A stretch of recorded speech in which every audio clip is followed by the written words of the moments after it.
Hey everybody, welcome back to the channel. This is Dan from Dan Reviews It All, and right now we are looking at the Google Home Hub, or as it is now called, the Google Nest Hub.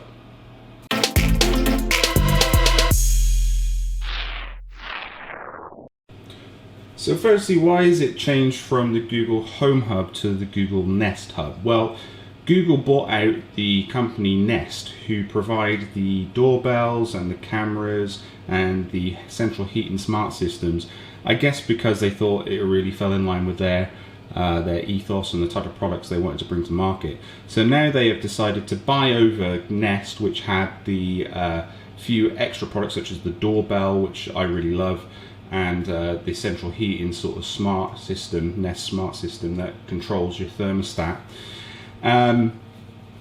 So they've decided to buy over those, and they've called the Google Home Hub the Google Nest Hub, presumably because they believe the Google Home Hub or Nest Hub is going to be the center of all of the products that Google are bringing forward. They brought out the Google Nest Mini, which is just a renamed version of the Google Mini, so there's not a lot of difference there. And with the Google Home Hub, as I still call it because I'm still getting used to the Google Nest Hub, it has no difference whatsoever. They've just rebranded it. It's exactly the same product. There's no difference to the actual unit itself in terms of what it can do. So right now it's in its digital clock. It's in like a old-fashioned flipboard digital style clock. You can have an analog one, or you can have it showing a range of your photos from local other storage devices, network stored devices, or simply your phone, where it will show you your gallery, maybe things that are linked into the Google Photos app.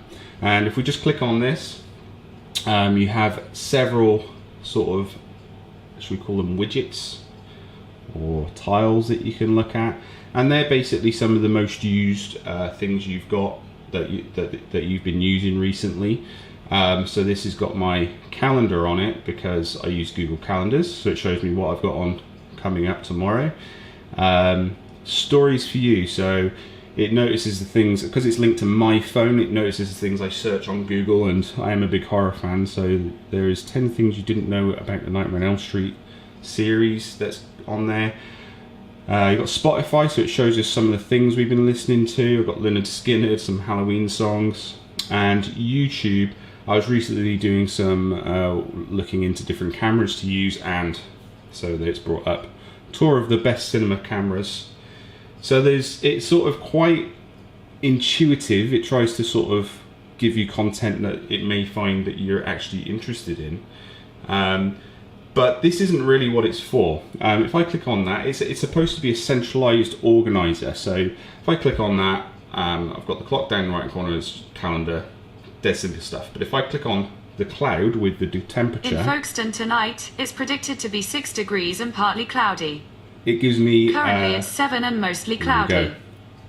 It gives me an hour by hour sort of weather map. Now I'm a gardener, so this is quite important to me. I can scroll along till tomorrow morning where I see it starts to get dry again, which is quite interesting. And there's some of these phrases you can use at the bottom, or you can just click them and it will say, what about this weekend? From Friday to next Sunday in Folkestone, it'll be rainy, with highs around 11 and lows around 8. There you go, so I know it's going to be a bit of a poor...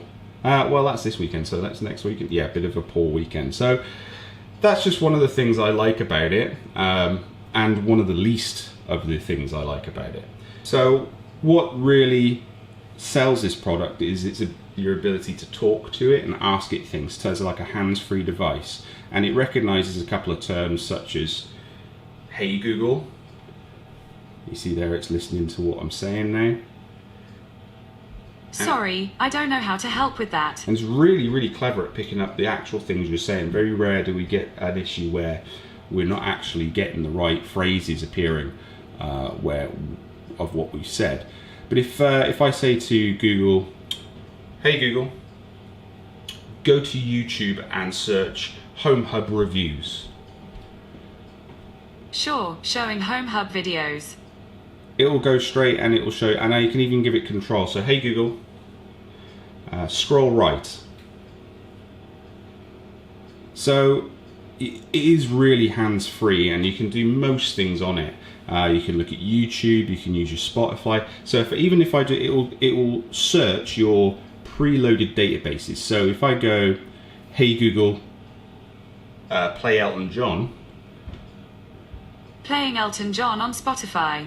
So I'm not going to let it play because I don't want any copyright infringements appearing. Hey Google, stop. And it will go to Spotify because that is one of the ones I use, but I can tell it what to use. So if I say, hey Google, play Elton John on YouTube Music. Sure, have a listen to this Elton John station on YouTube Music. It gives you the other options. So it does go to Spotify because that is my default music provider. But you can link multiple ones to it and then tell it what one you want to use. Now Google have crammed this with, well, it's not actually this, it's on a database in the cloud. It's obviously network connected, but they have crammed it with different sort of quirky things you can do with it as well, such as, hey Google, where's Santa Claus? He's training the reindeer. They have to be in shape if they're going to cover over 120 million miles in one night. So obviously a very cute feature, but not very practical in any way. But you can say to it, hey Google, who won the Rugby World Cup this year? On the 2nd of November, South Africa beat England 32-12. For other matches, try asking about a particular team. You can use it for a bit of fun, and you can use it for actual relevant information. One thing I recently used it for, let's turn that off again, sorry. One thing I recently used it for, and I really didn't think about it until I was doing it, is I was making some pancakes for my daughter, and I knew the ingredients, but I just thought, what can I add to it? So I said, hey Google, find me the best recipe for pancakes. Here are some recipes I found. found. Pancakes. And it's got BBC, and there's a 10-minute video by the looks of it, which, oh no, that's just cooking time. But you can click this, and it will bring you into the recipe and the sort of web browser view of the BBC's website of what they think their ingredients is. And there you go. Within seconds, I didn't have to pull out any cookery book. I didn't have to do it. So this is a really good kitchen tool. And one of the things I can see this really becoming popular for is in my particular house layout, the kitchen's right at the back of the house, and I can never, ever hear anybody ringing the doorbell. And if somebody does, they normally then have to ring me if they know me to let me know they're out there. But with Google, now that they've bought over the Nest product, it did work with the Nest products before, but obviously it's become an in-house brand. You can buy the Nest doorbell. It's not cheap, it's about £229, but it basically means that as soon as somebody presses that doorbell, you'll hear the chime on the Google Nest Hub, and then it will show you who's there, because it's got a camera built into it. You can also say, Google show me the front door, and it will just turn on that camera so you can check things to see if there was somebody there, and you maybe missed it, or there's somebody still standing there. Or just for security, you may want to see who's out the front, because it's obviously quite a wide angle lens, it's got quite a good view. You could probably have heard like a clatter or something and think, right, just show me the front door. Or by the range of Nest devices, the sort of home security cameras, the baby monitor sort of camera, and you can just tell it, you can give them all a name, so baby room, front of the house, and you just say to it, show me the front of the house. And that is where I see this system being really well adopted. Now you may wonder why I have it sitting right on top of my Bose SoundTouch 10 there. It's a little bit tatty these days, a few years old, but basically we use this a lot of the time for music in the kitchen. And should I want to play music but have a slightly better sound, because the speakers on them are actually really good, but if I want to have a slightly better sound provided by my Bose system, I have told the Nest to play any media directly through the Bluetooth device. So when it's turned off, it just uses its own speakers, but if I go ahead and turn this on, you'll hear the pairing mode come on. So now it's paired. And should I then say, hey Google, play Elton John? All right, playing Elton John on Spotify. The sound is now coming straight away through the Bose SoundTouch 10. And you can pretty much do this with any Bluetooth speakers, multi-room speakers, the Sonos, anything like that. You can just basically tell it to pair to another device through the Home app. Was this easy and straightforward to work out? Most certainly not. I think Google could get this a bit better and sort of refine the setup of it, certainly. Especially for someone who is not so tech savvy, or maybe an elderly person, which I think this would actually be really, really good for, because they can just talk to it. They don't need to know how to press things, they don't need to know how to swipe into menus. They can just say things to it and hope for the best. The only problem I see with that is that every time it has a problem or it disconnects or it's not got a certain setting, they're going to be calling someone for help, maybe a relative or whatever, and it could cause more trouble than it's worth. However, when it's set up properly and the person knows how to use it to a certain degree, they can just fire things at it and ask them. And you know what? I really see this for someone who's on their own being actually quite good company, as sad as it sounds, but they can have some sound in the place.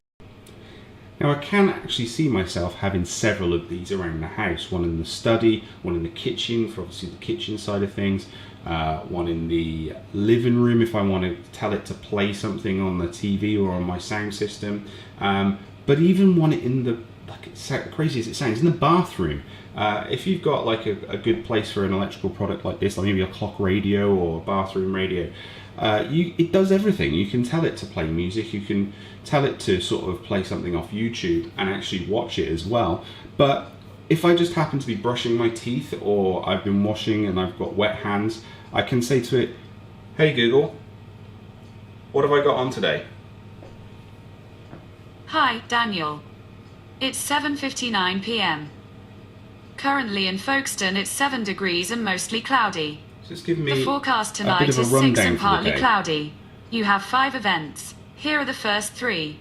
Tomorrow at 11 a.m. you have Basak. Later, Hey, Google. tomorrow at 12. Stop. So I'm a particularly busy person. If I wanted to find out what I had on today, I can just ask it and it will run through a list of my jobs, and I might have thought, oh, I forgot I had to go do that quote today, or tomorrow. So it's really good to sort of, as a personal organizer, and I could see a use in a different room for different purposes. You know, I might want to check a menu in or a recipe in my kitchen, whereas in the bathroom I might want to listen to the radio or catch up on the news. So if I just say, hey Google, what's going on with the news today? Here's the latest news.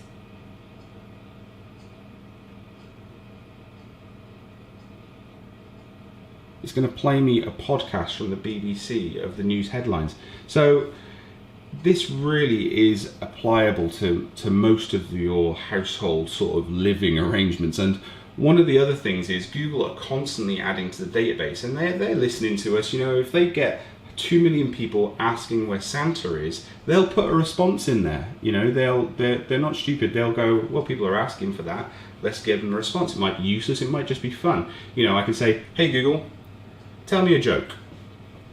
Why are football stadiums so cool? Because every seat has a fan in it.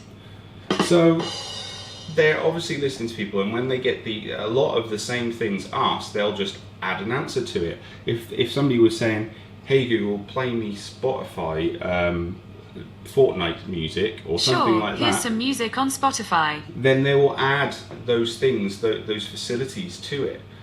So it's a very up and coming new, and this year I think is going to be a huge gift for the husbands and wives to one another, because it's just out the sort of standard present threshold. You know, it's about £130, so it's just beyond the cost of, you know, buying it for you know, your friend, because that's a lot of money. I mean, it depends how much you spend on presents, but for me, I don't think I would spend that much on a friend.